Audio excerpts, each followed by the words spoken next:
गुरुदेवो महेश्वरा गुरु साक्षात् परब्रह्म तस्मै श्री गुरुवे नमः।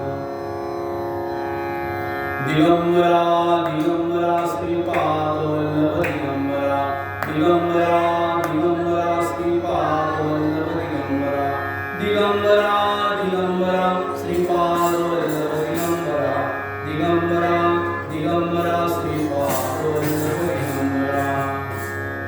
अवधूत चिंता श्री गुरुदेव गोपाल कृष्ण भगवान की जय। जगदम्ब उदयोस्तु उदयोस्तु। आज अक्षय तृतीया।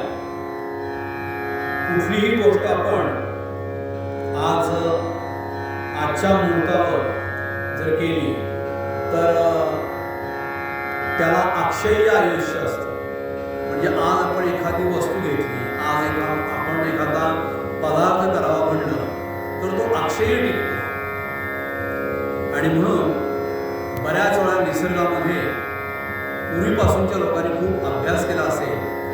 60,000 वर्षापूर्वी आपल्याकडं आंबा नावाचं फळ आलं आणि त्या आंब्याचं पन्ह हे या दिवसात कच्चा आंबा उकडून केलं जातं. त्याचा जो गर आहे हा गुळांबा म्हणून आपल्याकडं बरीच वर्ष राहतो. आणि त्याचं जे लोणचं आहे त्या कैरीचं ते पण टिकू शकतं.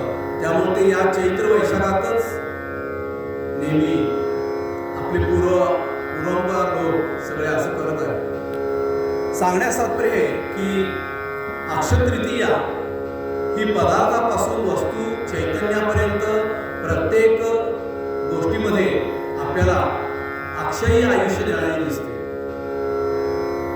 कशी दिसते, का दिसते आणि कशाकरता दिसते, तर याचा एक साधारण विचार आपण जर केला तर आपल्याला कळून चुकतं की आपण एखादं अपत्य आपल्याला झालं, मूल जन्माला घातलं तर त्या मुलाच्या पहिल्या महिन्यापासून आपण वाढदिवस करतो. आता बाळ 3 महिन्याचं झालं, आता बाळ 5 महिन्याचं झालं, अक्षय्य ते वाढत असतं. त्याच्यासाठी ज्योतीचं कागद एक घरात असतो.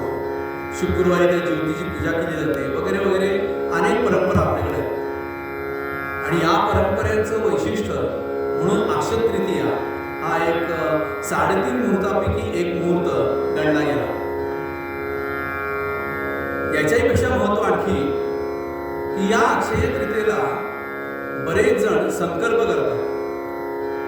बरेच जण आजच्या दिवशी 3.5 मुहूर्त आहे म्हणून आपण एक चांगल्यापैकी काहीतरी उद्योगधंदा करावा आणि तो वंशोवंशी आपल्याकडे पुरून राहावा अशी इच्छा व्यक्त करतात.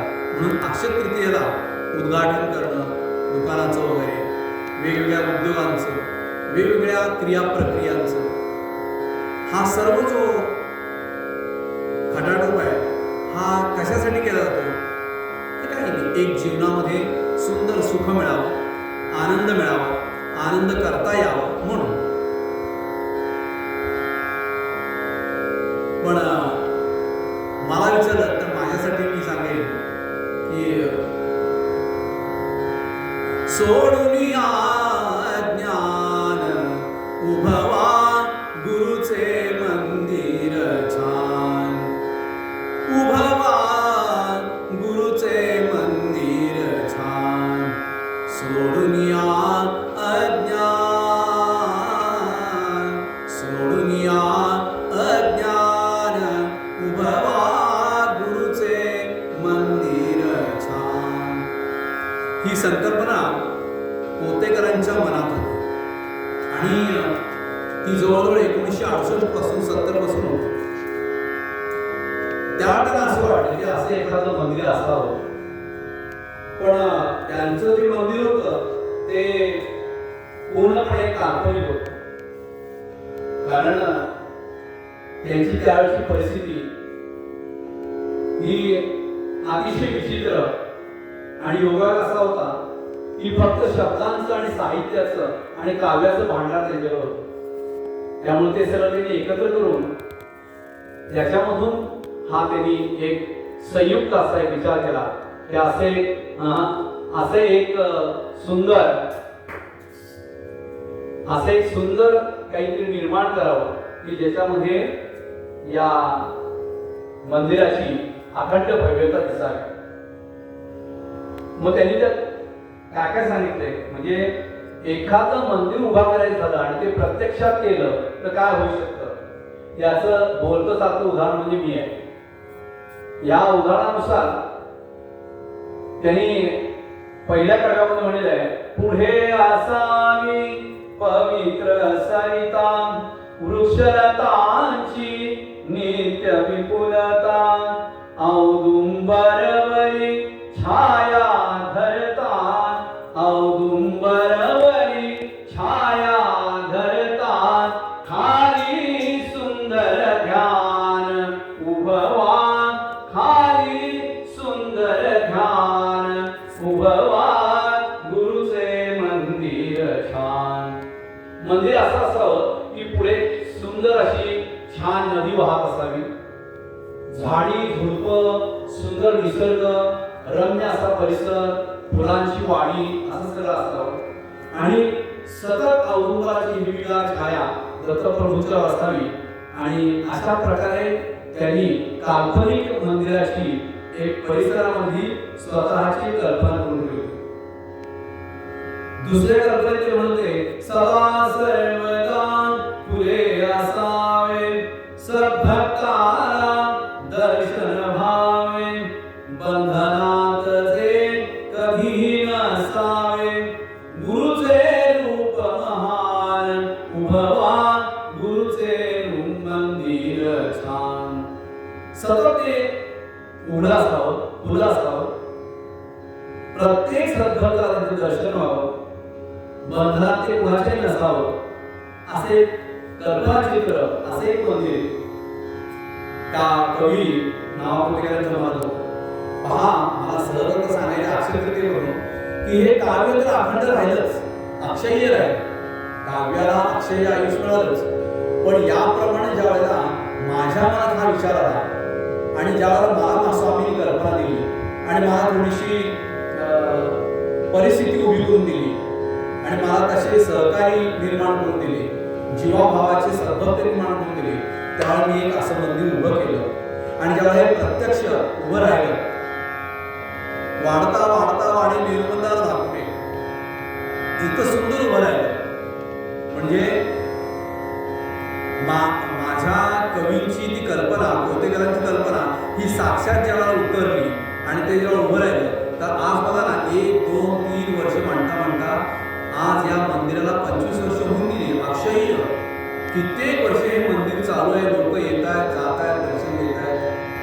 माझ्याबरोबर माझ्या ह्या संपूर्ण कार्याची एक वेगळी झलक, या कार्याची एक उत्स्फूर्तपणे दाद आणि या कार्याची एक त्याला आपण असं म्हणू की एक उर्मी ही अनेकांच्या मनात आली. आणि त्यापैकी एक जण म्हणजे विवेकदादा जोशी, की जे आज अक्षय तृतीयेला प्रत्येक वेळेला वर्धापन दिन साजरा करतात. त्यांच्याकडे स्वामींची मूर्ती आहे, त्यांनी ती खास माझ्याकडे करून घेतली आणि त्यांनी पण असं एक सुंदर मंदिर उभं केलं. त्याला नाव दिले प्रज्ञापुरी. आणि जिथे हे मंदिर उभं आहे आणि त्या मंदिरामध्ये जिथे नसावी स्वार्थ अहंता सद्गुरु चरणी सेवा करिता हीन सेवका कधी न मिळावे सद्गुरुचे वरदान उभवा गुरुचे मंदिर छान. तिथं सुंदर स्वार्थ आणि अहंता सोडून अतिशय सेवाभावानी प्रज्ञापूर्ण सेवा चालते. समर्थ वाटली ही दत्त मंदिराची कल्पना डोळ्यासमोर ठेवून, ती लक्षात घेऊन, तो प्रत्यक्ष अनुभव घेऊन विवेकदा अशा प्रकारे उभे राहिले आणि अक्षय तृतीयेचा असा आजपर्यंतचा उत्सव त्यांनी साजरा केला. आणि म्हणून आज या उत्सवासाठी हा संदेश मी इथं देत आहे की अक्षयी वाढणारं एकच तत्व आहे, ते म्हणजे भगवंत. एकच तत्व आहे, वेदाचं मंदिर. एकच तत्व आहे म्हणजे आपल्या घरातल्या ईशान्य कोपऱ्यात, नॉर्थ ईस्टच्या कोपऱ्यात त्याचं स्थान करणं आणि त्याच्यासमोर सतत काय म्हणावं, दिगंबरा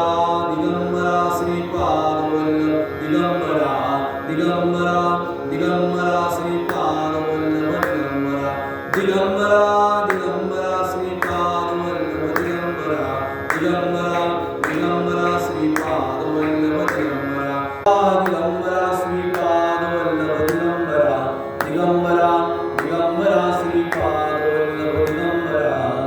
अपेक्षा काय असते बघा, सद्गुरूंची अपेक्षा काय असते किंवा धर्मामधनं काय सल्ला दिला जातो किंवा काय सांगितलं जातं. धर्म म्हणजे काय हो? काइंडनेस आणि क्लीननेस, स्वच्छता आणि दया. काइंडनेस हा जो प्रकार आहे हा 16 अवतारात एक दत्तावतार आहे. लीला विश्वंभरा होतो म्हणजे 16 प्रकारचे गुणधर्म आमच्याकडे आहेत.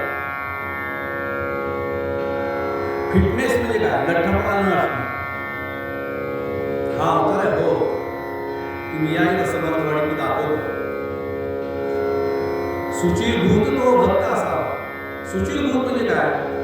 आता जो देशामध्ये एक राक्षस आलाय कोरोना नावाचा, तो राक्षस काय सांगतोय? तुम्ही स्वच्छ राहा, मी तुमच्याकडे येणार नाही. तसं सुचिरभूत तो भक्त असावा, मांगल्याचा घेऊन ठेवा.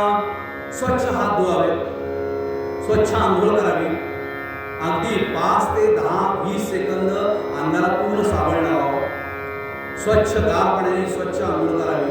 आता उन्हाळा चालू आहे. मांगल्याचा घेऊन सुंदर अप्रतिम असं अत्तर वगैरे हाताला लावावं. सहजगत्या तूपवात करताना देवासमोर लावताना ते तूप थोडंसं राहिलेलं ते बोटाने नाकाला चोळावं. काय आहे? तूप आणि रूप चांगलं येतं म्हणून सुचिरभूत व्हायचं. मांगल्य म्हणजे काय? सुंदर दिवे लावायचे. आता आमच्या समर्थवाडीमध्ये बघा, स्वामीच्या समोर दत्तासमोर छान समया लावलेल्या आहेत. मांगल्य म्हणजे काय? खूप फुलांनी सजवलेला आहे. असा तो सुचिरभूत भक्त पाहिजे, इतका तो स्वच्छ पाहिजे. दिगंबरा दिगंबरा श्रीपाद वल्लभ दिगंबरा दिगंबरा श्रीपाद वल्लभ दिगंबरा. सुचिरभूत तो भक्त असावा, मांगल्याचा घेऊन ठेवा, भायांतरी तो एक असावा. बाह्यांतरी म्हणजे काय? बाह्य आणि अंतर, बाहेर आणि आत. आता आपल्याला सूचना दिलेली आहे, बाहेर जाताना कसं एकट्यानेच जायचं, जास्तीत जास्त दोघांमध्ये अंतर ठेवायचं इतकं सांगितलंय. म्हणजे बाहेर आणि आत इथे अंतर पाहिजे. बाह्यांतरी तो, घरात सुद्धा त्यांनी तसं वागलं पाहिजे. तोंडाला तो काय मास्क पडदा लावलाच पाहिजे, नॅपकिन, आणि बाहेर गेल्याने ते केलं पाहिजे. असा भक्त मला मंदिरात हवाय असं ते कवी म्हणतोय. सुचिरभूत तो भक्त असावा, सुंदर आंघोळ केलेली आहे, डोक्याला तेल छान लावलेलं आहे, सुंदर वस्त्र नेसलेलं आहे, भरजरी वस्त्र नेसलेलं आहे, आणि एक अत्तर लावून पोशाख करून तो मंदिरात आलेला आहे. आणि मंदिरातल्या देवतेला पण तो तसाच सजवतोय. मंदिरात देवता एकटीच आणि तो स्वतः सुचिरभूत आलेला भक्त पण एकटाच. अशा परिस्थितीत ज्या वेळेला आपण अंतर ठेवून बसतो, अंतर ठेवून जाऊ देवापाशी, त्यावेळेला आपल्याला या गोष्टीचा अनुभव येतो की आपल्याला मेडिटेशन होतो. आपण स्वतः ध्यानमग्न होतो. सद्गुरूंच्या श्रीमुखाच्या श्रीहरीच्या मुखाकडे बघून दर्शन घेऊन आपण एकचित्त होतो. आणि तो बाहेरचा अंतरचा जो एक पडदा आहे ना, तो आपोआप निघून जातो. सोडून या अनुमान उभवा, गुरुचे मंदिर छान. आपल्यामधला जो अनुमान आहे, जो स्वतः मधला एक मानपान प्रकार आहे, जो राग आहे, गुस्सा आहे, तो सगळा सोडून द्यायचा. अशा वेळेला मनात घ्यायचा नाही, पण गुरुच्या मंदिरात जाऊन बसायचं. कसं बसायचं? काय करायचं? गुरुचरितांचे अखंड वाचन, गुरुगीतांचे सुमधुर गायन. आपण जो पूर्व उत्तर म्हणजे नॉर्थ ईस्टच्या कोपऱ्यामध्ये ईशान्य, ज्याच्या कोपऱ्यात परमेश्वराशिवाय कोणी नाहीये, अशा ठिकाणी ईशान्य, त्याच्याशिवाय कोण नाही, तिथे जाऊन बसायचं आणि सुंदर एखादं चरित्र गुरुचं, चांगल्यापैकी एखादा विचार आपण स्वतः मनात घ्यायचा आणि चिंतन करत बसायचं. नाही तर एखादं सुंदर भक्तिगीत, एखादं सुंदर काव्य, एखादं सुंदर गायन, एखादं सुंदर गाणं, एखादा सुंदर राग आपण आपल्या आपण एकट्याने म्हणत बसायचा. ईश अन्य, तिथं कोपऱ्यात दुसरं कोणीही नको. सध्या अशीच वेळ आहे. आणि असं केल्यानंतर ती सेवा कशी होती? अणुरेणुत ही एकची गुंजन, जावे तेथे भान, उभवा गुरुचे मंदिर छान. दिगंबरा दिगंबरा श्रीपाद वल्लभ दिगंबरा, दिगंबरा श्रीपाद वल्लभ दिगंबरा. श्री स्वामी समर्थ जय जय स्वामी समर्थ, सद्गुरु स्वामी समर्थ जय जय स्वामी समर्थ. इथे या काव्यात ते पण सांगितलं म्हणजे किती वर्षापूर्वी हे काव्य लिहिलं गेलं, 68, 69, 70ला.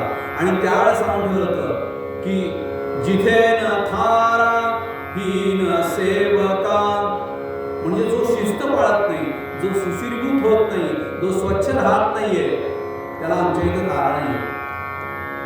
त्यांनी मंगलमय वातावरण स्वतः निर्माण केले पाहिजे. उदबत्ती लावली पाहिजे, धूप लावला पाहिजे, दिवा लावला पाहिजे, आरती केली पाहिजे, सुंदर भजनी वस्त्र स्वतः घातलं पाहिजे, असा मांगल्याचा ठेवा घेऊन आला पाहिजे. अणुरेणुत ही एक गुंजन, बाहेर आणि आत उभेही बारीक बारीक अणुरेणूमध्ये सुद्धा हे कळलं पाहिजे की आपण स्वच्छ, सुंदर आणि अप्रतिम आपलं आचरण आहे.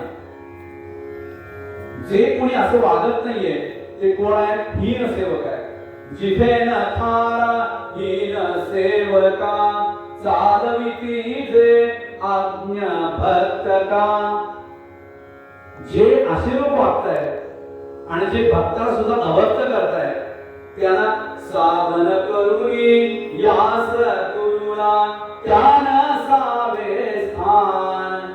पण कारण नसताना धर्मामध्ये आणायचा, मध्ये स्वतःची काहीतरी अस्तित्वाची जाणीव आणायची, माझं कसं खरं हे सांगायचं, तर अशा गोष्टी करू नये. ज्या नियमाला धरून आहे त्याच कराव्यात, ज्या नियमाला धरून आहे तो धर्म नव्हे. सगळ्यात श्रेष्ठ धर्म काय? आत्ताच्या परिस्थितीत आपल्याजवळ संकट तळाला, देशात संकट आली, पहिल्यांदा देश, सगळ्यात धर्म देश धर्म, नंतर ना आपला जो धर्म आहे तो आपला धर्म आपण सांभाळायचा. आणि म्हणून इथं सांगितले अशा सेवकाला, अशा हीन सेवकाला इथं तारा नाहीये. जो नियम ऐकत नाही त्याला हे त्यावेळेला बघा आज उपयोग पडतंय. असं मंदिर पाहिजे असं गुरु म्हणताय. कवी असं सांगतोय की या प्रकारचं गुरु, या प्रकारचं धर्म, या प्रकारचा देश आणि या प्रकारचा माणूस, भक्ती करणारा भक्त मला हवाय. दिगंबरा दिगंबरा श्रीपाद वल्लभ दिगंबरा सांगून बघा किती 150 वर्षापूर्वी, भिवू नकोस मी तुझ्या पाठीशी आहे. किती सुंदर सांगितलं. आज मी सांगतोय तोच उपदेश आज पण लागू पडतोय की भिवू नका. आपल्या पाठीशी एक सुवर्ण शक्ती आहे. आपल्याकडं आपल्या देशामध्ये आपण 4 लोकांना खूप मानतो.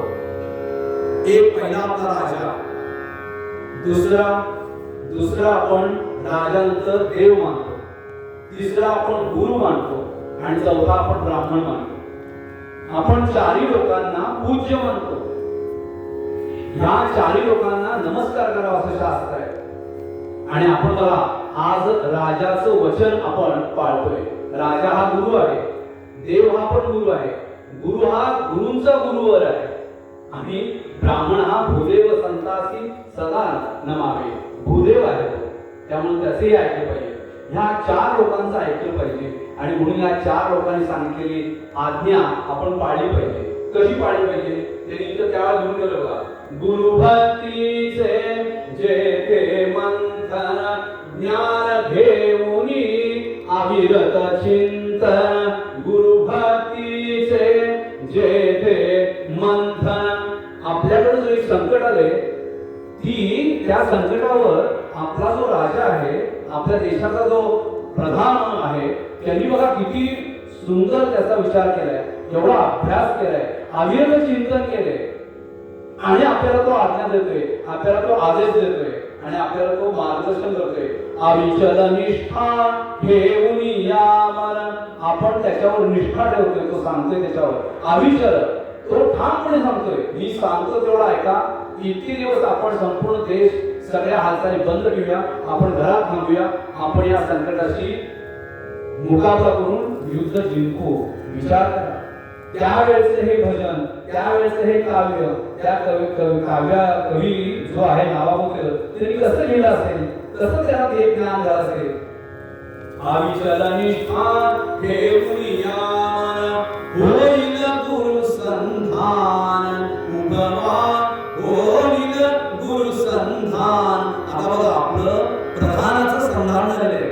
अख्खा देश आपला आपल्या राजाचं आपल्या प्रधानाचं आपल्या ऐकतोय. हे जे अनुसंधान आहे ना, अनु म्हणजे प्रेम आणि संधान आपल्या राजाबद्दल आपल्या पंतप्रधानांबद्दल आपल्याला जे स्नेह आहे, जो आपलं प्रेम आहे, ते आपण अनुसंधानाने व्यक्त करतोय.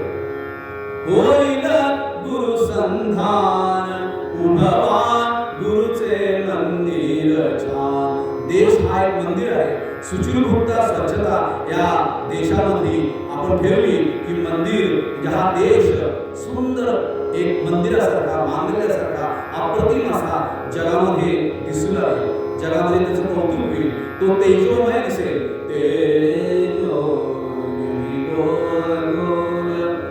असा होईल. आणि म्हणून अशा तेजोमय देशाला आपल्याला अजून तेजोमय करायचंय.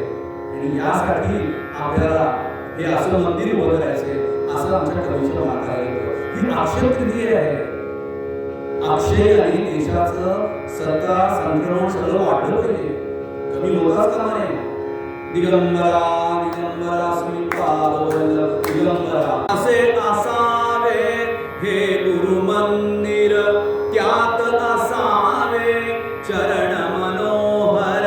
असे असावे हे गुरु मंदिर, त्यात असावे चरण मनोहर.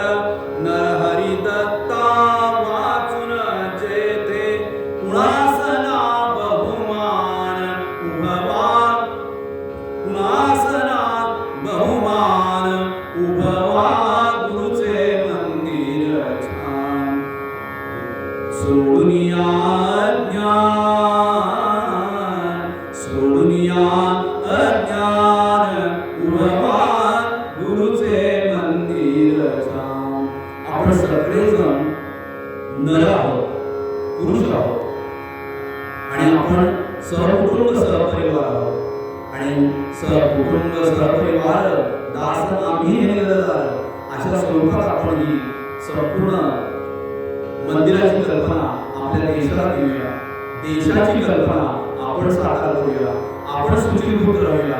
आपण मंगलमय वातावरण निर्माण करूया. आपण तेजोमय असे दिवे लावूया आणि आपण सुंदर असा प्रसंग घटना आणि येणारा संकटाचा मुकाबला करूया आणि त्याच्यातून आपण सुवर्ण मार्ग काढूया.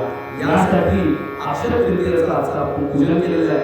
अक्षय तृतीयेला अनेक ठिकाणी संगमावर, नदीच्या संगमावर प्रत्येक जण स्नान करतात. वैशाखी सुरू झाली म्हणून वैशाखी कोणी करतं, कोणी संगमावर आंघोळ करतात, पूजा करतात. आज खरं हयग्रीवाची जयंती आहे, परशुरामाची जयंती आहे. आज परशुरामाचा हा 6वा अवतार आहे. मत्स्य पूर्णतु वराहशेषा वामन परशुराम महान. जय गुणवंता आणि भगवंता स्वामी समर्था कृपाकरा. मत्स्य पूर्ण वराह शेष वामन आणि परशुराम 6वा अवतार आहे. त्यामुळे अशा 6 अवतारांचं सुद्धा आज आपण या ठिकाणी स्मरण करायचं. आणि आज आपण कोणत्याही प्रकारे कुठल्याही प्रकारे चांगल्या गोष्टींची सुरुवात करायची. सर्वात माझी हात जोडून विनंती आहे की सर्वांनी आपापल्या घरी मंगलमय वातावरण निर्माण करा. कुणीही नाराज होऊ नका, कुणाला नाराज करू नका, कुणाला द्वेष करू नका. आणि आपण त्या परमेश्वराजवळ हात जोडून सांगूया की गुरु आणि शिष्याचं पूर्णपणे रक्षण कर. ओम सहनावतु सहनौ भुनक्तु सह वीर्यं करवावहै तेजस्विनावधीतमस्तु. अशा या गुरु शिष्याला तेज, वीर्य, बल, काम भरपूर दे. माधुरीशावही या गुरु आणि शिष्याला कुणाचाही द्वेष करण्याची इच्छा करू नकोस प्रभो. आणि माधुरीशावही द्वेष तर अजिबात करायला नकोस. ओम शांती शांती शांती.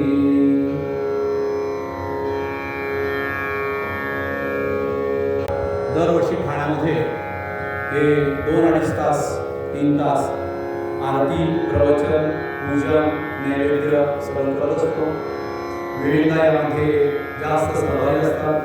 त्यांच्या सगळ्या भक्तगणांची इच्छा असते त्याप्रमाणे मी त्या ठिकाणी जात असतो. सगळ्यांना मार्गदर्शन करत असतो. आजही असंच मार्गदर्शन उभा गुरुचे मंदिर छान सोडून गेला या भजनाने केलं. आपण सगळ्यांनी हे ऐकत आहात. अक्षरक्रियेबद्दल आपल्या सगळ्यांना माझे शुभाशीर्वाद. अक्कलकोट स्वामींचा कृपा प्रसाद आणि आपण असंच सातत्याने अक्षरक्रियेला असंच स्मरण आणि आठवण करून दिवसेंदिवस आपल्या सर्वांनी आपल्या अध्यात्माची आपल्या स्वतःच्या भक्तीची आपल्या नवविधा गोष्टी कोण येतं? नामस्मरण चरित्र वाचन मनन गुरुची भिक्षा आत्मसमर्पण गुरुकृपा गीत गायन चिंतन मानसपूजन आणि गुरुनिष्ठा एवढ्या गोष्टी आपल्याकडून घडाव्यात अशी मी स्वामीचरणी प्रार्थना करतो. पुनश्च एकदा सर्वांना नमस्कार करून या ठिकाणी या अक्षरक्रियेचे 2 शब्द आणि मार्गदर्शन थांबवतो. शुभम भवतु शुभ रात्री. जन्माचे करण्या संजय पुण्याचा होण्या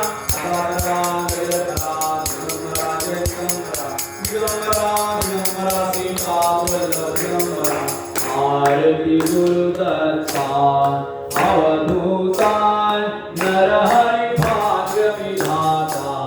आरती गुरुदत्ता मूढधरी झालो भगवंता शरणी ठेवुनी माथा. आरती गुरुदत्ता विसरुनी तव पाया अनुसूता ज्ञानमुदेले आता. आरती गुरुदत्ता नरहरि गुरुदत्ता श्रीमंता आरती घेई आता.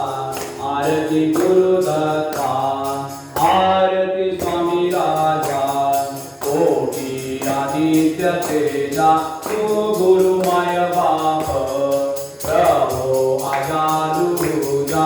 आरती स्वामी राजा पूर्ण ब्रह्म नारायण देव स्वामी समर्थ कलियुगी अक्कलकोटी आले वैकुंठनाथ. आरती स्वामी राजा अखंड प्रेम राहो नामी ध्यानी दया सुमंत सरस्वती म्हणे आम्हा माळा सत्यदेव सरस्वती म्हणे आम्हा माळा. आरती स्वामी राजा कोटी आदित्य तेजा तू गुरुमय बाप प्रभो आजानुभूजा. आरती स्वामी राजा सकाळी उठाणे मुकारवणी कडमळ भूमंडळ सिद्धूरवणी कलाडे ब्रह्मांडा केवणी सुवर्णी शाचर साधाऱ्यापणी. जय देव जय देव जय श्री हनुमंता स्वामी हनुमंता तुझे प्रभाते नमो कांता. जय देव दुंगवले पाताळ उठला पिकप रंगडला लंडीवर मालिला केल कलाडे पर्वत रणमुच्छेद स्वामी रामदासा शक्तीचा शोध. जय देव जय श्री हनुमंता स्वामी हनुमंता तुमचे प्रसादे नमो कांता. जय देव दारी लोटांगण वदीन जन डोळ्यान पाहिन लोकते प्रेमे आनंदी अनंत पूजन भावेवाणी म्हणेनमा. त्वमेव माता पिता त्वमेव बंधु सखा त्वमेव विद्या अनंतमेव त्वमेव सर्वं मम देवदेव. कायेन वाचा मनसेन्द्रिया पूजात्मना वा प्रकृतिर्वा करोमि यज्ञं सकलं तस्मै नारायणाय समर्पयामि. आत्मकं देवं रामनारायण कृष्णदामोदरं वासुदेवं श्रीधरं माधवं गोपिका वल्लभं जानकी नायकं रामचन्द्रं. हरे राम राम राम हरे कृष्ण कृष्ण हरे स्वामी स्वामी स्वामी हरे हरे दत्त हरे हरे.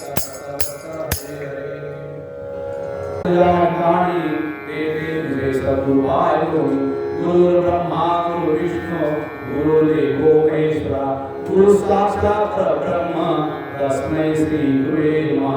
गुरुदत्त हे नाव त्याचे पवित्र परब्रह्म माया चिरंजीव पुत्र मनी आठविता सदा त्या गुरुला आशीर्वाद लाभो सेवकाला.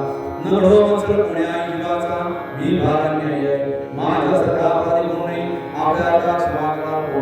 घेतले ज्ञान प्रदाता स्वामी समर्था श्री अनंतकोटी ब्रह्मांड नायक राजाधिराज योगीराज श्री सद्गुरु अक्कलकोट स्वामी समर्थ महाराज की जय।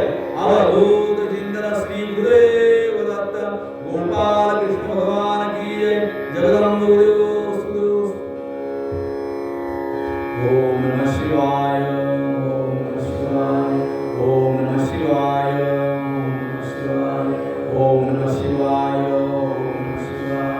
ओम नमः शिवाय ओम नमः शिवाय। राम कृष्ण हरि राम कृष्ण हरि राम कृष्ण हरि राम कृष्ण हरि राम कृष्ण हरि। गुरुदेव दत्त गुरुदेव दत्त गुरुदेव दत्त गुरुदेव दत्त गुरुदेव दत्त। श्री स्वामी समर्थ श्री स्वामी समर्थ श्री स्वामी समर्थ श्री स्वामी समर्थ श्री स्वामी समर्थ। हरि ओम तत्सत्। ओम ऐं ह्रीं क्लीं चामुण्डायै ओम ऐं ह्रीं क्लीं चामुण्डायै ओम ऐं ह्रीं क्लीं चामुण्डायै ओम ऐं ह्रीं क्लीं चामुण्डायै ओम ऐं ह्रीं क्लीं चामुण्डायै।